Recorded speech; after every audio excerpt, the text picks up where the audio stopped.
Welcome to the War. From Boise, Idaho, this is your host, Adam Graham. Send your comments to box13 at greatdetectives.net. Today is D-Day, -1. And most Americans weren't aware of what was about to happen. Indeed, the eyes of the world were elsewhere, particularly in Italy. This was no longer 1942, where the United States was struggling against the threat of German U-boats and the might of the Japanese Navy. This was 1944, where the Allies have made great strides in the face of their fascist foes. So a couple of programs that will represent where America was at and what people were listening to. First, from June 3rd of 1944 is an episode of the NBC News' program War Telescope. And then from June 5th of 1944 is President Roosevelt's Fireside chat. So let's take a listen. Let's look at the war through the NBC War Telescope. It is focused each Saturday at this time on London, where members of NBC's London staff bring you interesting sidelights on the war. Today it is Merrill Muller, so go ahead, NBC London. London. All day long, London has echoed the roar and rumble of aircraft engines. Hour after hour has gone by with the thunder of American motors overhead at some time during each 60 minutes. Our NBC coastal observers report a record daylight attack going on across the Straits of Dover. Again, walls are shaking, doors are rattling, and pictures bouncing off the walls of South Coast English homes. Even as the pounding now continues, with successive relays of fighter bombers, light bombers, and medium bombers, the American 8th Air Force has just issued a communique of 2 heavy daylight assaults. The fact that this communique has come out so early, and after 2 missions have already been completed, emphasizes that a full blitz is on, and there is still some 3 hours of daylight left for yet more attacks. About 500 American bombers and fighters went to the Pas-de-Calais and Boulogne areas to plaster military targets in 2 separate raids that were described as strictly milk runs. A tremendous weight of bombs has fallen in these 2 areas in the past 24 hours. Both the American and Allied air forces have concentrated much of their bombing efforts on the coastal strip, except for the RAF's attack on the Trap railway yards last night, which we now know cost 17 British planes. 7 enemy night fighters were destroyed. This great air domination not only means bombing death and destruction to the enemy, it means an open channel of attack from the skies by men designed to fight on the ground. There is a great new arm for modern warfare, a weapon with the deep offensive striking effectiveness of the air forces, plus the all-important ground occupational value of the Army. So far in this war, this Russian-invented weapon has only been locally employed on a limited scale. But if we can believe German warnings to their West Wall troops, the world is about to see the greatest application and exploitation of aerial assault ever conceived. That will be the airborne attack phase of the coming invasion of Europe, the deep penetrations of the enemy's lines by the 9th Air Force Troop Carrier Command planes and gliders filled with air commandos of specially trained infantry and parachutists. The word glider, however, is the key to the tremendous value of this new means of warfare, and today's War Telescope is dedicated to the 9th Air Force pilots who fly the glider planes and fight with the troops they land within the enemy's positions. These men are dual-purpose personnel. Their silent gliding means of transportation have more uses than is commonly believed, and above all, their work is not that of suicide squads.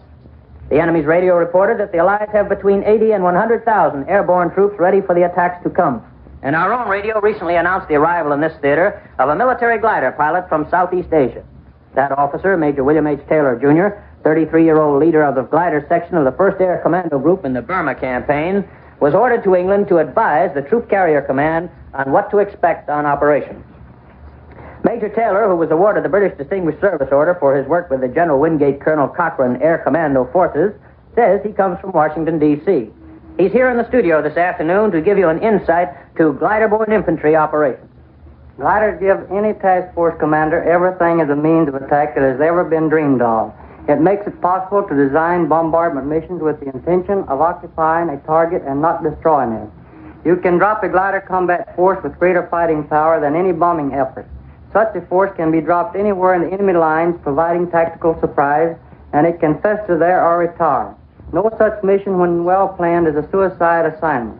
It's a mistake to think any commander would waste picked troops like that. It's a teamwork job, isn't it, Major? It's the essence of military perfection, requiring the greatest cooperation of troop carrier tug planes, glider pilots, the airborne forces, and the coordination of the other ground and air forces around our mission. That implies a change of conception from just spearhead units of attack to a self-contained airborne attacking force. Right. That's one of the lessons we have learned. Airborne forces are no longer considered a diversionary body. They are a type of secret offensive weapon that keeps the enemy tense and nervous and throws the enemy into confusion when they strike. Surprise and confusion are two of the airborne forces' greatest assets. It means the enemy must employ a large number of troops on scattered protective assignments rather than fighting in his front line. Thus, our mere organization makes us effective whether we are employed in attacks or not. Once we are used to attack, we are doubly effective. We are not only fighting on the ground, but the balance of our strength still threatens to strike at other points from the air. And of course, your range of operations is limited only by the extreme range of your tug and supply planes. Theoretically, you could land and fight inside Germany if your tug planes could keep flying supplies and reinforcements to you. We can operate anywhere within our aircraft's range, even landing our gliders on devastated territory that would obstruct normal air forces. That raises an interesting point. Can you describe the composition of an airborne force of glider troops for us?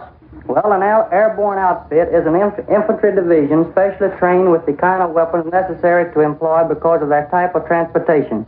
The weapons are normal type and caliber, but made in light metals and of compact form for air transportation. An infantry division with these light weapons is complete even with its own engineer companies and attached aviation engineers for the flight strip, except for heavy artillery and tanks. However, these are with us in the air. Dive bombers and medium bombers assigned to an air commando group for an operation serve as artillery to the airborne outfit. Strafing fighters act as the airborne scouting tanks. A complete striking force from the air, but intended to occupy strategic ground. How does such a force fit into an army on the ground? Perfectly. When the ground army makes contact with an airborne force, it merely joins hands with another infantry division which has some air engineers attached working on the airfield that has been taken or built. Airfield? Then airborne forces not only divert enemy troops, but supply the means of continuing and strengthening the attack by building airfields? If an airborne force is not assigned to the capture and repair of an airfield, its attached aviation engineers start building one as soon as they are landed by our gliders.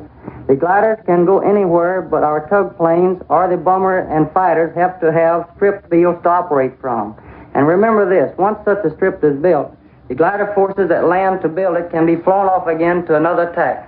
Which means airborne forces are limited in tactical employment only by the imagination of the theater commander.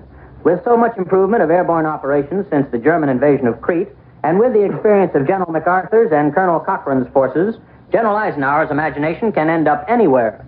Such operations, however, must put a great deal of responsibility on the shoulders of glider pilots. Yes, but they are trained for that. A glider pilot is the best all-around soldier of the Army. He has had the full field training of a soldier plus the full training of the Air Forces. He is a member of the Air Forces, but he is attached to fight with the Army on the ground. A glider pilot's first duty is to land his forces behind the enemy lines and then climb out of his glider and fight with the troops until relieved or evacuated for further missions. That's a diversified assignment and a tough one. It's not all the glider pilots are called on to do. Plenty of jobs await them in the European attack, just as we had many types of work during the Burma attacks. Some of my boys out there, after landing their gliders, served as artillerymen, combat engineer, air base crews, and commandos. Then they were brought out to fly another mission. Some of them made 3 such attacks, fighting throughout each.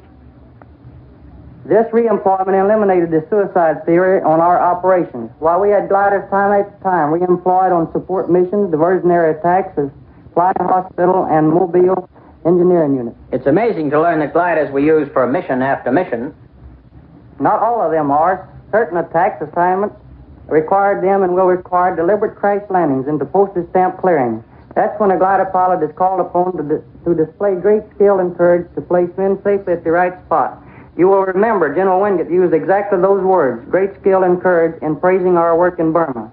Even the men we carried out there who were from standard British infantry outfits, not trained airborne groups, said they would fly with us anywhere, anytime. That is an enviable compliment, and I'm sure very well deserved. Will there be any comparisons in your forthcoming work in Europe with that done by the Air Commando Force in Burma? Some. In Burma, our mission was not only to attack the Japs, but to seize some of his key centers and supply lines. The object was to take the only limited offensive permitted us before the monsoons broke. We didn't have the strength to mass in for a full-scale attack, and gliders made it possible to carry out surprise local attacks.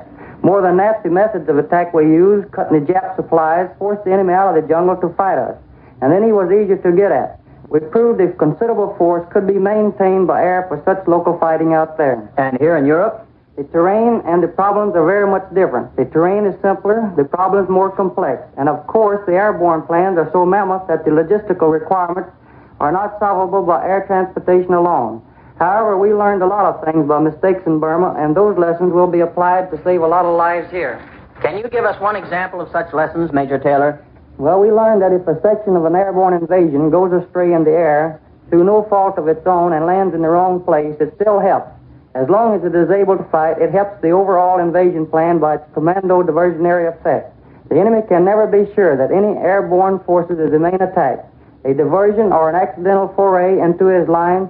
Until he finds the answer, he expects the worst and deploys strong forces accordingly. How did you happen to get into gliders, Major Taylor? Like many of our glider pilots, I wanted to fly power planes, but I couldn't satisfy some of the requirements. I was always either married or too old, so I volunteered for the gliders. Most of our glider pilots are volunteers. What do you think of your glider equipment? Our gliders made by refrigerator companies, piano makers, beer companies are very fine. We proved in Burma that our American gliders will carry a much greater load than ever believed possible. I was overloaded in mine when I was first to land on the Broadway Strip outside Cathay in the first General Wingate operation. Mine was the first glider of a team. Then that was the proving ground for this service. In a sense, yes. It was certainly a testing ground for an airborne commando team to seize an airport site, hold it, and construct an airstrip for further operations. We improved the condition of the Indo-Burma front, and by helping shorten the air route to China, have almost double the amount of supplies going into that country. The success of the 1st Air Commando Group in Burma was a great boost to those who wondered about the stagnation of the India front. I'm sure that further successes and more decorations await you here in your work with the Air Troop Carrier Command that will strike into Europe. In your lectures around the bases here, have you noted the attitude of the men? Yes, and it's excellent. They have an exceptionally strong morale. They know what they are up against, and they are ready to do the job. You have some plans for Berlin, then? All the boys have, and not even the Krauts will stop them. Good. Save some beer for me. Say, where did you get that southern accent? Big Creek, Mississippi. Thank you very much, Major William Taylor, and good luck to you and to the airborne forces. May you confuse and defeat the enemy as effectively as you did in Burma. War Telescope, the penetrating inquiries of the hows and wherefores of modern warfare, has completed with today's broadcast a survey of the entire formation of the ground forces that will operate within Europe. In their own voices, it has brought you the plans and feelings of the men from all the tactical units of the forces, the men who are about to do the job of ending the dark ages that descended upon Europe since the rise of Hitler. And now, before closing down, here are the last-minute news inserts from the day in London. Early evening reports from the Italian front state that despite firm resistance from the enemy, the Fifth Army is well inside Kesselring's final defense lines, and although there is not a breakthrough, there are prospects of early exploitation. The Eighth Army overhauled the enemy's retreat so rapidly in the central sector today that reconnaissance troops and sappers destroyed an enemy force in the process of digging in holding positions on the hilltops. Every Britisher here is discussing the historic flight of the American Mediterranean bomber forces to Russian bases yesterday and the implications of that success. Implications both political as well as military. They emphasize that where Englishmen and Frenchmen preceded them to fight by air from the Russian front, the Americans have not only moved in to do the same, but have effectively tied the Russian and Mediterranean battles into a common front. Now, Britishers are eagerly awaiting the first word of an RAF bomber force joining the shuttle line between either England and Russia or Italy and Russia, and Britishers would prefer both air forces shuttling on both routes. This is Merrill Muller reporting for War Telescope in London and returning you now to NBC in New York. And so until next Saturday at this same time, we put away the NBC War Telescope, a presentation during which members of the National Broadcasting Company's London staff present unusual sidelight stories on the war. Today you've heard NBC staff man Merrill Muller interviewing Major Cochran and Major William Taylor and speaking about the glider transported troops and equipment. This presentation of the NBC News and Special Events Department has come to you from London and New York. This is the National Broadcasting Company. Ladies and gentlemen, the President of the United States. My friends, yesterday, on June 4th, 1944, Rome fell to American and Allied troops. The first of the Axis capitals is now in our hands. 1 up and 2 to go. It is perhaps significant that the first of these capitals to fall should have the longest history of all of them. The story of Rome goes back to the time of the foundations of our civilization. We can still see there monuments of the time when Rome and the Romans controlled the whole of the then known world. That too is significant. For the United Nations are determined that in the future, no one city and no one race will be able to control the whole of the world. In addition to the monuments of the older times, we also see in Rome the great symbol of Christianity, which had reached into almost every part of the world.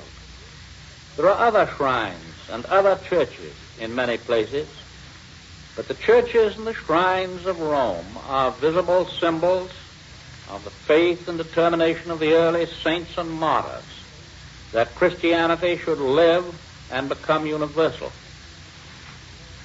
And tonight, it will be a source of deep satisfaction that the freedom of the Pope and of Vatican City is assured by the armies of the United Nations. It is also significant that Rome has been liberated by the armed forces of many generations, many nations.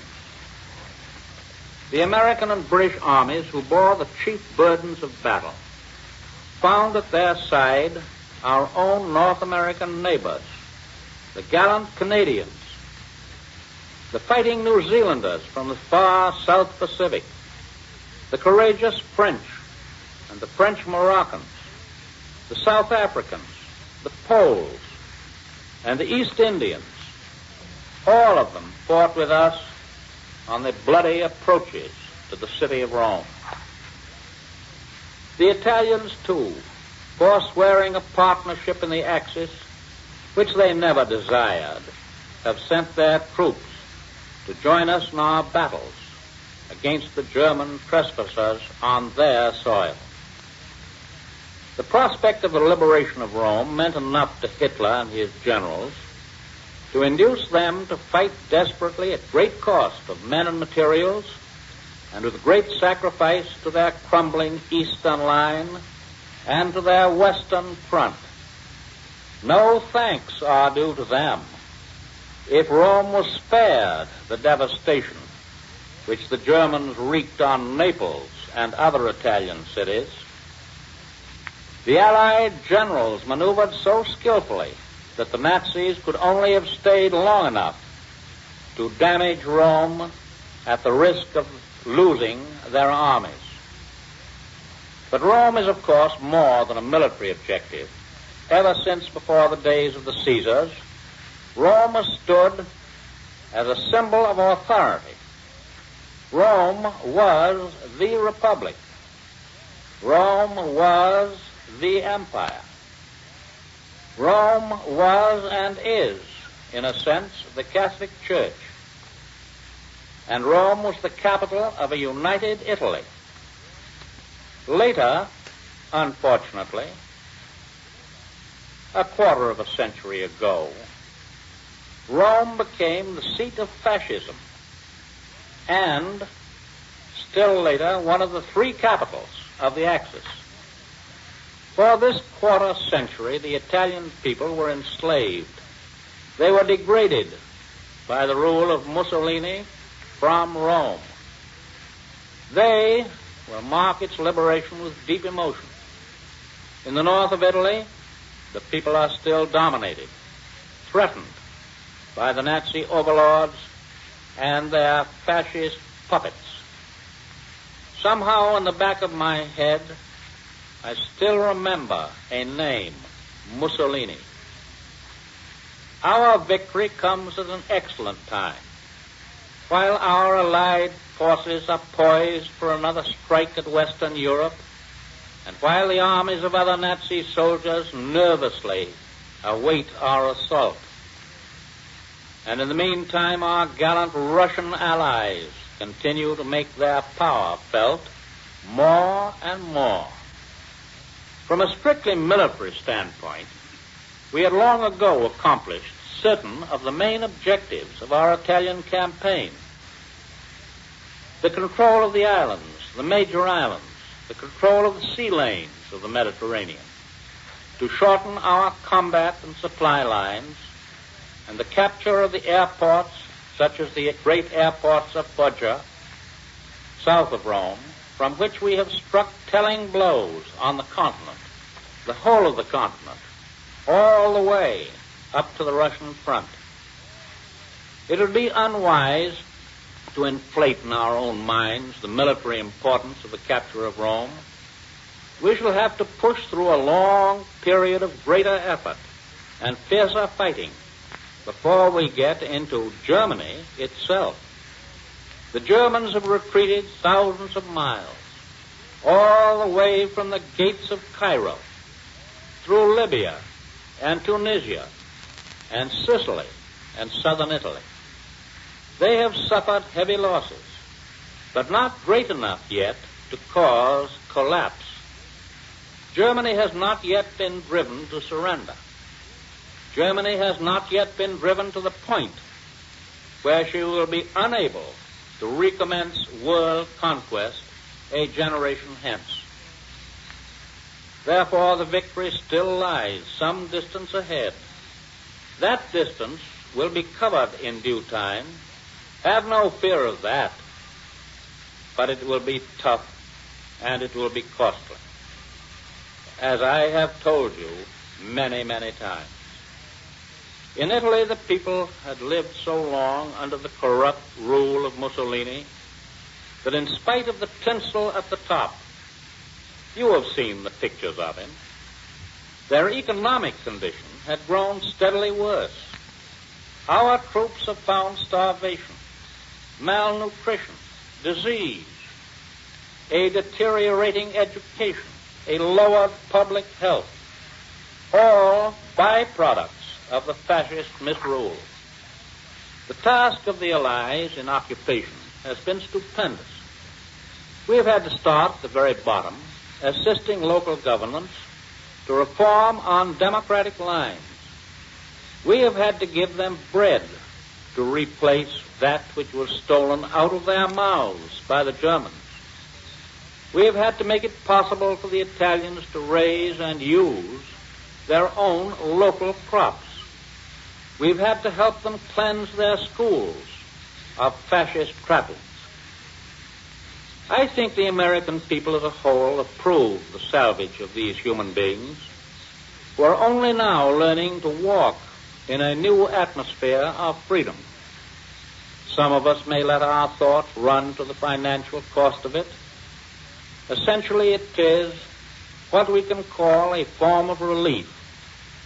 And at the same time, we hope that this relief will be an investment for the future, an investment that will pay dividends by eliminating fascism, by ending any Italian desires to start another war of aggression in the future.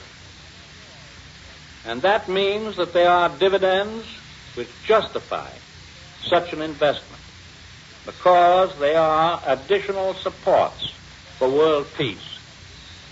The Italian people are capable of self-government. We do not lose sight of their virtues as a peace-loving nation. We remember the many centuries in which the Italians were leaders in the arts and sciences, enriching the lives of all mankind. We remember the great sons of the Italian people: Galileo, Marconi, Michelangelo, Dante, and incidentally that fearless discoverer who typifies the courage of Italy, Christopher Columbus. Italy cannot grow in stature by seeking to build up a great militaristic empire. Italians have been overcrowded within their own territories. But they do not need to try to conquer the lands of other peoples in order to find the breadth of life. Other peoples may not want to be conquered. In the past, Italians have come by the millions into the United States. They have been welcomed. They have prospered. They have become good citizens, community, government leaders. They are not Italian Americans. They are Americans. Americans of Italian descent. Italians have gone in great numbers to the other Americas, Brazil and the Argentine, for example. Hundreds and hundreds of thousands of them. They have gone to many other nations in every continent of the world, giving of their industry and their talents and achieving success and the comfort of good living and good citizenship. Italy should go on as a great mother nation, contributing to the culture and the progress and the goodwill of all mankind, developing her special talents in the arts and crafts and sciences, and preserving her historic and cultural heritage for the benefit of all peoples. We want and expect the help of the future Italy toward lasting peace. All the other nations opposed to fascism and Nazism ought to help to give Italy a chance. The Germans, after years of domination in Rome, left the people in the Eternal City on the verge of starvation. We and the British will do and are doing everything we can to bring them relief. Anticipating the fall of Rome, we made preparations to ship food supplies to the city.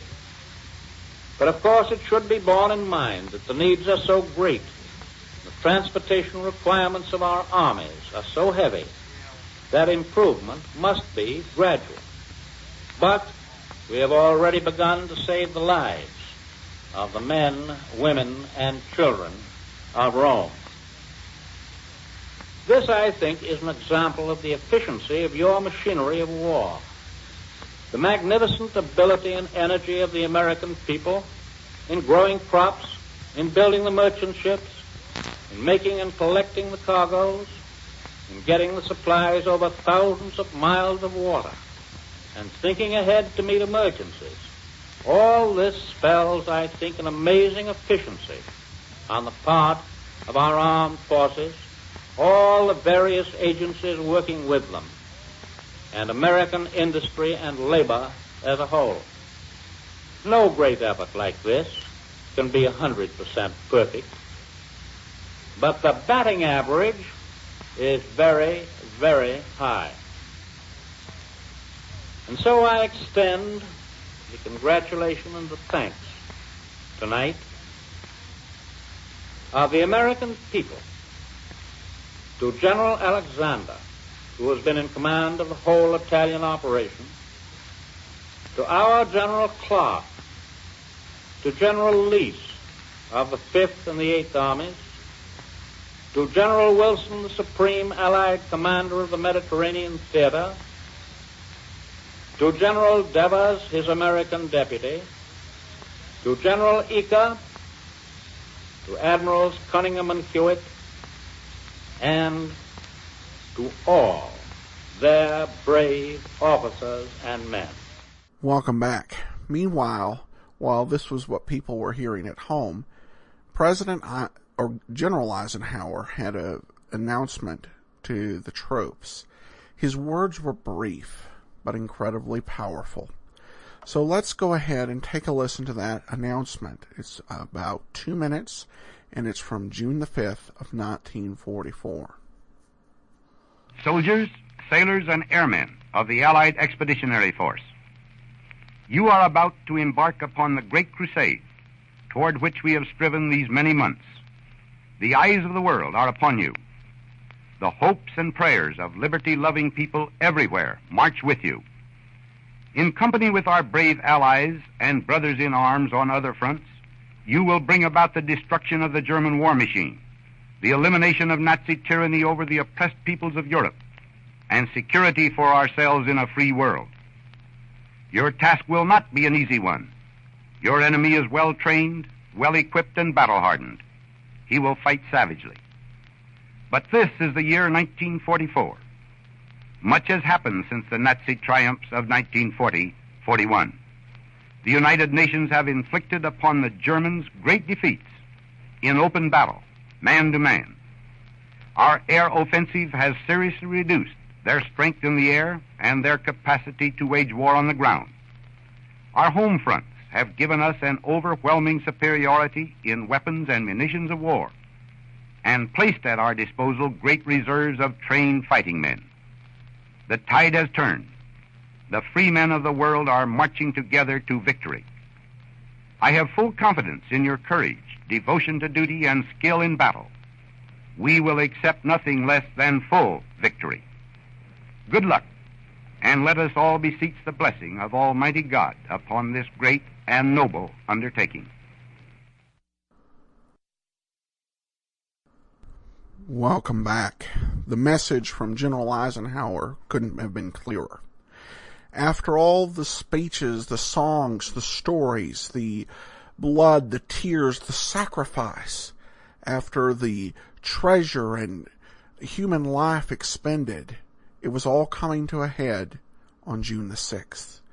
And tomorrow, we will take a look at that momentous day in human history, and I hope you'll be there to join us. Till then, this is your host, Adam Graham, signing off. That will do it for today. If you have a comment, email me, box13@greatdetectives.net. I welcome your story or that of loved ones who served during World War II. Ken Curlin provides our opening theme music, kencurlin.com. I am your host, Adam Graham. This series is provided as a service of the Great Detectives of Old Time Radio, greatdetectives.net.